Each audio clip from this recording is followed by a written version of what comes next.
And you're back with Third Degree with me now, Mpho Mosing, Director of Regulated Industries at the Department of Trade and Industry, and Saint Madlala from the South African Liquor Traders Association. He is the president of that association. Thanks so much for joining me. Tough new laws. Firstly, do you think that this is going to have any effect?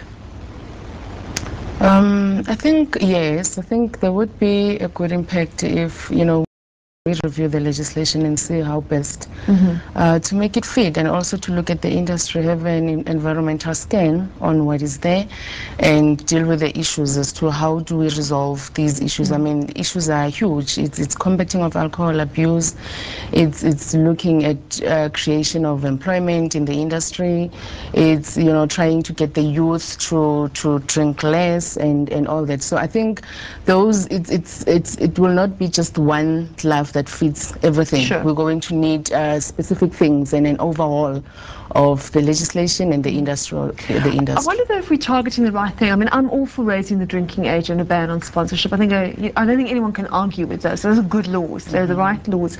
But if you look at the ban on cigarette smoking, it's virtually had no impact on smoking. So isn't there a different approach that's needed, which is in the form of education? True. That's very true. I think that's why I said we don't just one thing that's going to resolve all these issues. I think if there is a need really to review the 21 years of age as a drinking age, then we need to do that. But it should be also informed by the research, informed by what is happening in the environment. And, we need to assess if whether when we actually put it to 21, that the same problems will not crop up, And you're quite right, education is very important. We as the DTI now are looking into issues of awareness, issues of going into the rural areas and, running these programs to ensure that people really understand what is the drinking limitations, what one can actually drink, how many glasses a person can drink of wine before they even get into their cars. So these are issues that we're really looking at, and it has come up at the right time, especially because now everybody's talking about it, and we are required to do something about it. Certainly we are. Saint, one of the proposals is also to limit and decrease number of shebeens and taverns in the township. What's your view on this? Well, I would believe that the reason why they want to limit the number of shebeens and also to raise up the level, the age limit, is because they believe that firstly, alcohol is easily accessed if there's an oversupply of liquor outlets. Right. Now, which are inserts which you haven't seen show. It is very easily accessible. Yeah. I think the problem is not really with the regulated outlets. The problem is with those that are not within the regulatory framework. So to sort of illegal or pirate places that you're talking about that pop up. Yes, I'm talking about that. Yeah. So we need, instead of having a negative approach in dealing with the abuse of alcohol, we need to be more positive. We need to bring them within the regulated framework, because there is no way that they will shut down.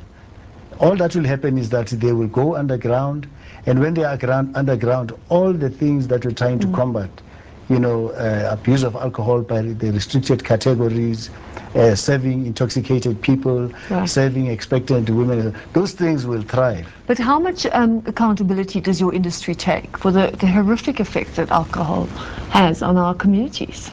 Look, we do accept that there are problems which emanate from the abuse of alcohol, and those things we are dealing with them. How? We've got programs, for instance, that are focusing on different audiences. There's an audience of the little ones, where we are saying to them, we teach them, music, to say that drinking is an adult practice, and to drink as a youngster or a child is not cool, And we also targeting the traders themselves. That the traders themselves need to be very alert as they serve their customers. They should note people that have had too many, people who come into the outlets, and there are many. And we are saying that we need to create safer drinking spaces. Right. In other words, we say that in a given a space, you can only accommodate so many people. We don't believe in overcrowding outlets.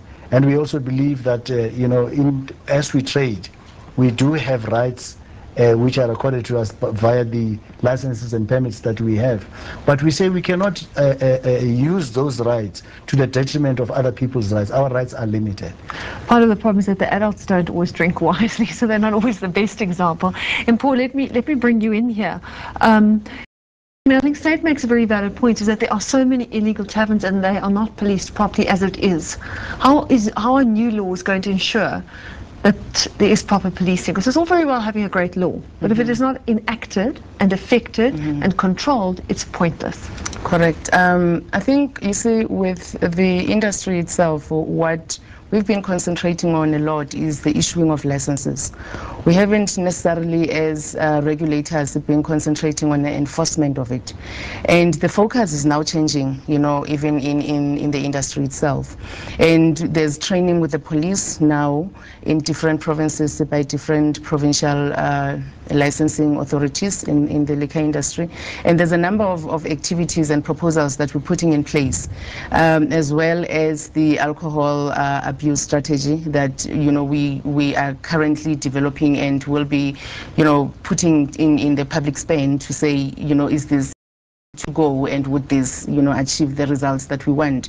So I think the focus now is changing from the issuing of licenses to the enforcement aspect of it. Because there's a recognition that is lacking. Correct. Well, we're going to have to leave it there, but thank you so much, Saint Madlala and Mpho Mosing, for joining us. After the break, we look at the ban on advertising and sponsorship.